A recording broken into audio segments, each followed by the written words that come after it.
Welcome to Hoyt's Bowhunting Whitetails. Today is the 6th of December, the last day of the early segment of the bow season here in Iowa. We've got 2 weeks and then the weekends on either end for the firearm season coming up. So we will be sitting on the sideline for a while. I'm going to try to find something to do, maybe someplace to hunt outside of Iowa, to bow hunt. So maybe with a little bit of research and a few phone calls, I might be able to come up with a spot. Be fun to go south and try a little hunting in the south. I haven't done that in a long time. I used to go there every winter. I'd hunt down south at least 2 or 3 times. And since 2008, when I started Midwest Whitetail, I haven't done hardly any out-of-state hunting. So I need to get back into that. It's pretty nice out right now. Pretty comfortable. I think it's supposed to be 35 degrees today with a light to medium wind out of the west-southwest. And we don't have a whole lot of inspiration as far as other spots to try hunting, so we're going to go back to the one place that we know that has the best hope of a shooter buck, and that's the spot we call the open gate. And trail cameras keep showing that there are deer bucks moving through that area. That's the last spot where we've seen one that we would shoot, and it's been probably at least a week ago that 8-pointer was in there. But it's a good spot for, just picking up a buck moving through. So that's going to be our afternoon plan. That's how we're gonna, I won't say celebrate, but that's how we're gonna spend the last day of the archery season here. We do have the late season coming up after the firearm season, but that can be pretty tough. My experience with that late season really suggests that the deer are super wary. And it's not even with hunting pressure on this farm, it's just in general, they just seem to get warier. I don't know whether it's just the overall sense of more hunting pressure that they feel or what it is, but well, you can't even twitch and they're on you. So that part of the season can be really tough with a bow, but we're going to hunt it. It's just that the odds are pretty slim, sort of like our afternoon hunt today. We've spent our whole season living on slim odds, so we might as well finish it that way too. So we're going to head on up to the blind here, and I guess we'll say a little prayer for our final hope of success before the firearm season starts.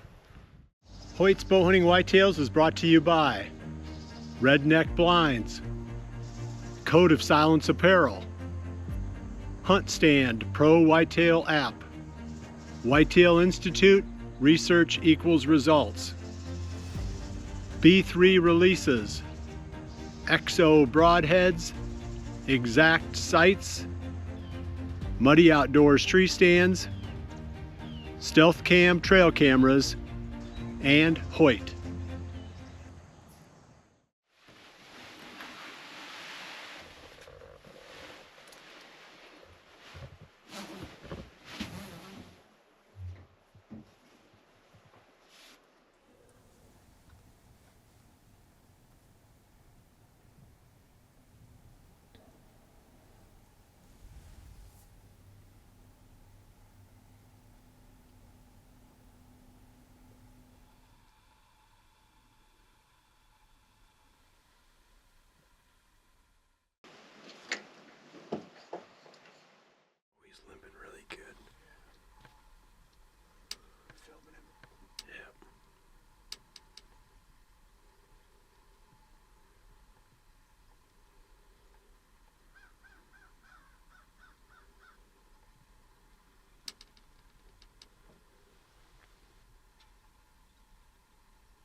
We've got about a half an hour, just a little bit more than a half an hour, because the sun hasn't set yet, although it's trying to. You can see it just beating in on Carson's face.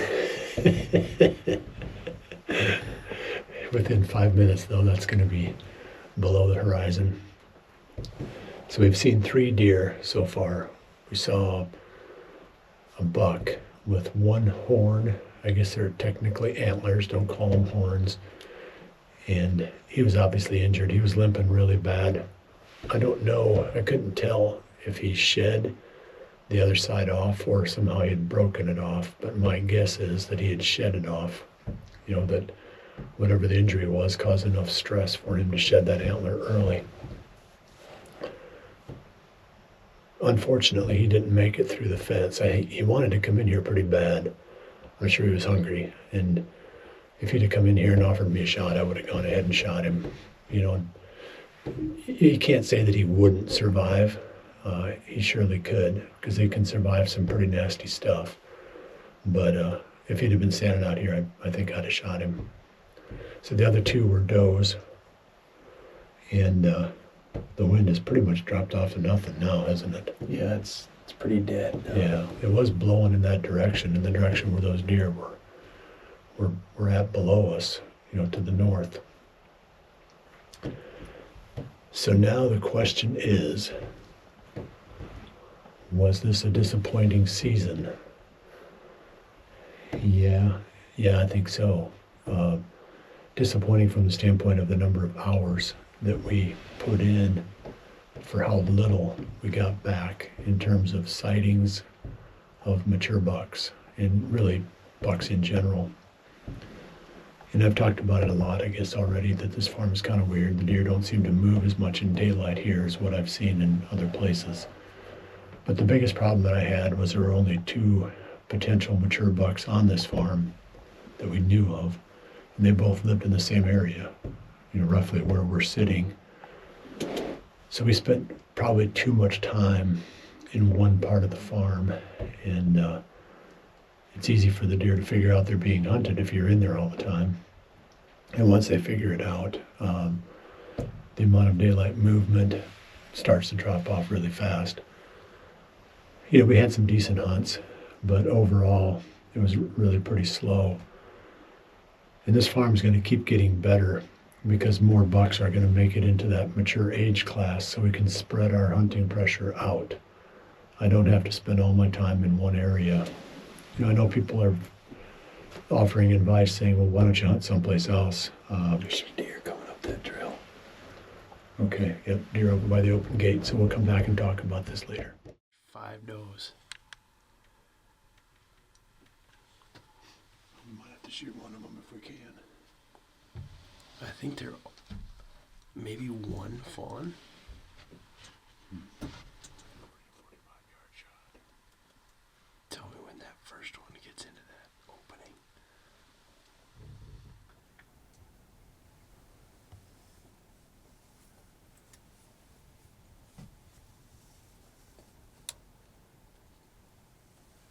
Okay, here we go. You're just gonna have to stop.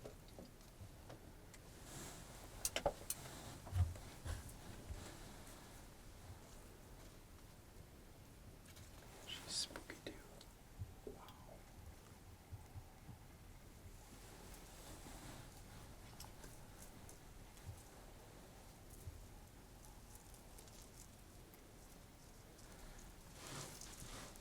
Oh boy. Get it right in the chest. I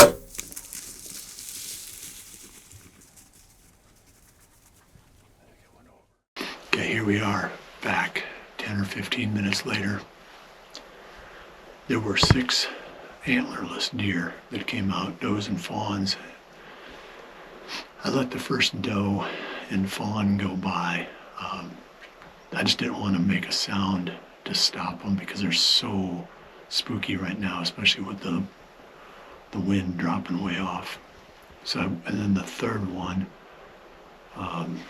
she kind of turned and she was acting real spooky too. And I should have, I aimed low and she still ducked under it. So I guess I'm going to end the season the same way I started it, and that's with a string jumping doe. Dang, they're tough to, they are so quick, especially at that distance. 30 yards is sort of like, I think, the worst distance, because they're close enough to hear it really well, but they're far enough to be able to drop quite a bit before the arrow gets there. There's a couple more deer on the cornfield behind that are kind of working this way, but lots of movement tonight. I think there's, I don't know how many deer we've seen. There's one right there. Okay, we got one. Oop, yep, cutting across in front. So let me wrap it up right here. I'm going to say we appreciate you joining us. It's running now, 2 of them. And we hope you have a great next couple weeks. I'll be producing something over the next few weeks here, so keep checking back, and I gotta keep watching. I think it's those 2 that got by first. Yeah, I think so too. All right, so thanks for joining us for this episode of Hoyt's Bowhunting Whitetails, and remember to always dream big.